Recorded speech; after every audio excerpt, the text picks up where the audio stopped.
Hey guys, this is Prem from HUS Network. I'm here with Vinny.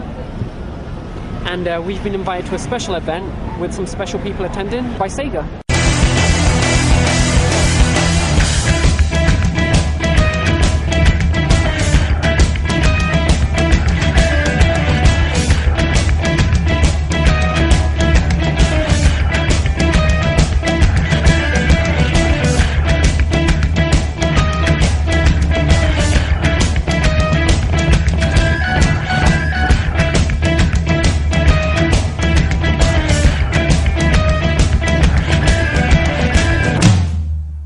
I'm here with High Voltage, Eric and Matt. Hey. Do you want to just tell us what your roles are in High Voltage? I am Chief Monkey at High Voltage. Most important role there is. I head up all of our product development. I scrub the sinks and take out the garbage, and I also do art direction. And PR occasionally. And occasional PR. For those who haven't really heard about the Conduit franchise, what's the basic premise of it? It is a first-person shooter exclusively for the Wii, and it takes place in Washington, D.C. There's a big conspiracy, alien invasion, all hell breaks loose, and then in this game it goes global, and there's a lot more hell breaking loose. What kind of countries? Siberia, China, you have Agartha, Lost City Atlantis. You get to go back to DC, but it's a lot more banged up. You get to go to Matt's house. Full detail. That's an exclusive. Matt's house. Only in a special edition, right? Yes, that's right. So what would you say about like the main improvements from the first to the second? I'd say the biggest improvement was just that we had our engine mostly developed. It really was a big part of this. Was that in the first game we were developing the game engine while we were developing the actual game, and some things suffered. So now you've got like priority on the game and the style and all that kind of stuff. Exactly, as opposed to where the story suffered a bit in the first game, the style suffered a little bit, and some of the game design suffered because of it. Those things were all things we were able to focus a lot more on in Conduit 2. So I heard you got some new story writers behind this one? We did. Matt Forbach and Jason Blair. Jason Blair was awesome. Pretty big guys. Yeah, they were really awesome. Jason Blair worked on Prey. He worked on did some work on Borderlands, and those guys came in and helped us out. Jason came in 3 days a week and worked on the story, so that was having that integration with the team. I think folks will discover that the story is far more integrated with what's actually going on.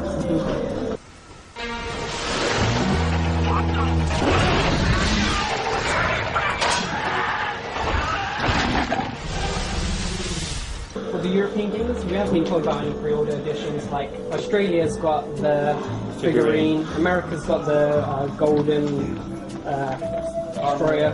And then I think all areas have the art book for the limited edition. You can check on that for sure, but it's really nice. This guy worked a lot on it, so That's right. It's actually It definitely exists now. it exists. We had a lot of great concepts we made for the game, so we wanted to make sure we got those into an art book format.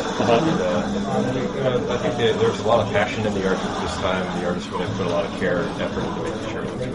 So I hope you like it. Yeah, the first one was pretty good, like the concept art with the panda helmet and all that kind of stuff. Yeah. Next one's better though. It's, the concept art this time is a lot more inspiring. This guy's just did tons more concept in general. I mean, we had some concepting in the first game, but this time it was like tons and tons of it. Do you have any plans to let other developers and publishers make use of the Quantum Free engine? This one has been approached us a lot. Initially, we were kind of not as enthused about that because it diverts your efforts. I mean, we really like the idea of having better and better games on the Wii, but we didn't really. We're not in the licensing business. Yeah. We really were focused more on games. I don't know. Maybe. Really, if we got approached with it, but I just really want to be that license provider that we're providing an engine and they're not supporting it at all, Yeah. you know, which would kind of suck because there's a lot of sort of black magic under the hood with it. So after all the work you put through it, and you give to someone, and they're not really using it to its full potential, basically. Then it could be problematic. Well, then it doesn't do anyone any favors, Yeah. but maybe. You know, Time will tell. if we got approached and you know it seemed to make sense, but we just wouldn't want anything that would divert us from making games. Yeah. I don't suppose those are free drugs, eh, Prometheus? Their hostility would certainly indicate otherwise. Next is Dr. Death. We very much like how HBS is filling the gap in the Wii's FPS market with awesome games. What other gaps do you think exist? And, well, yeah.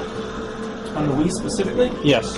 And do you think you could see yourselves filling any other gaps in the systems library perhaps in the future? Well, I think there's a gap in a few different genres on the Wii. There's not a lot of RPGs. There's not a lot of fighting titles.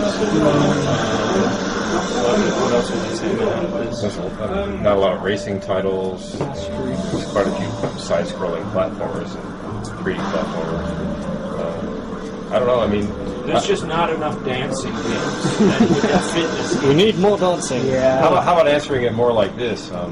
You know, Wii is a really inspirational hardware, and you feel like as a creator you can do lots of really neat things with it. And so I think it's interesting because there are a lot of genres out there that are underrepresented, and I think if you eventually develop them on the Wii, you could come up with unique new takes on those kind of games and come up with something totally interesting and different. Kind of like you were saying earlier with why, if it was to be developed on the PS3 or the Xbox, working around with the Kinect or PS3 Mini, the Kunda would turn out to be a much different game than it is now on the Wii.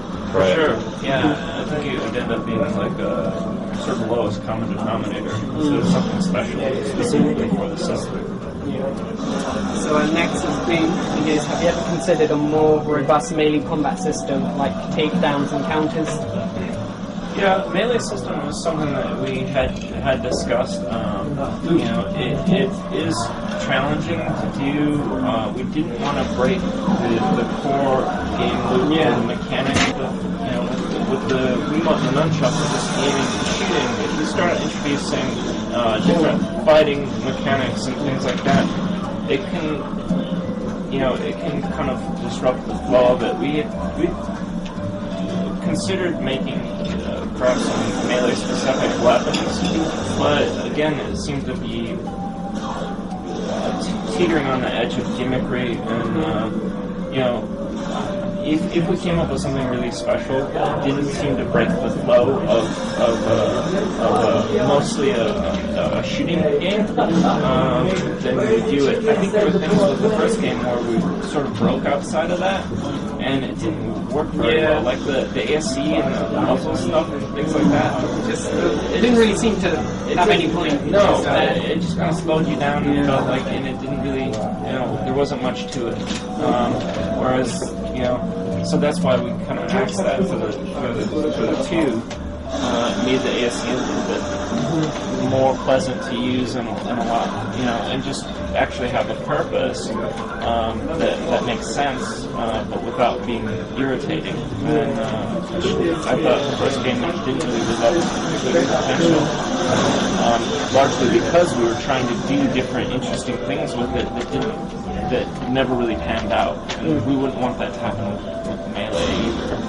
Because like HBS Tony, he's always like talking to the community, and when we heard about Motion Plus being introduced, everyone was asking about all melee weapons, this, that, and he pretty much just said, Kunda is pretty much just a shooter. If you want to go for that stuff, go for like Red Steel 2. Yeah. It's already been done with Red Steel 2, I whereas you think guys... for something like that, Just the game stick has with to be specifically tailored to it. For sure, to have it work out right.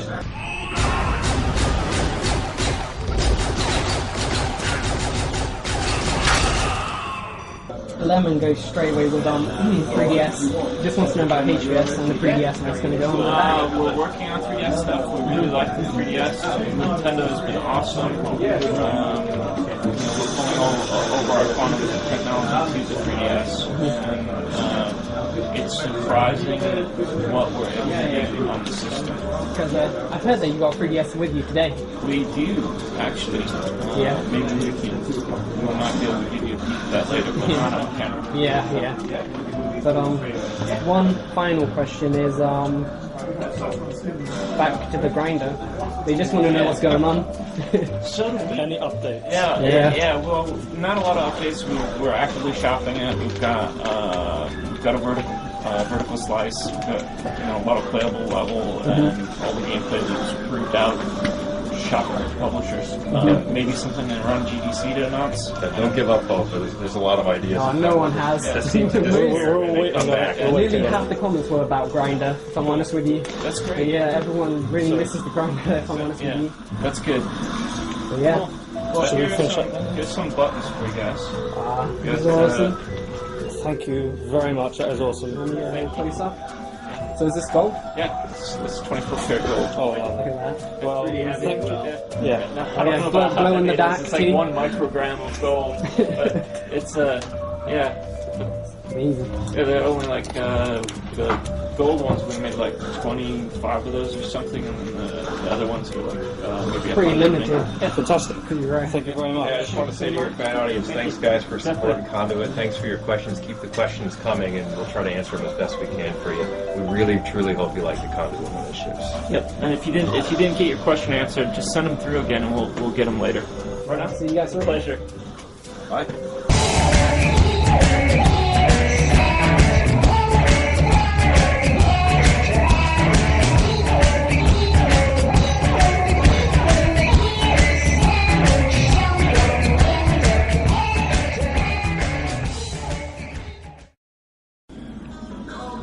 Oh, you threw a grenade. Just a second. Oh. Oh. I forgot. That's a great way to start the demo. It's good. Oh. I forgot.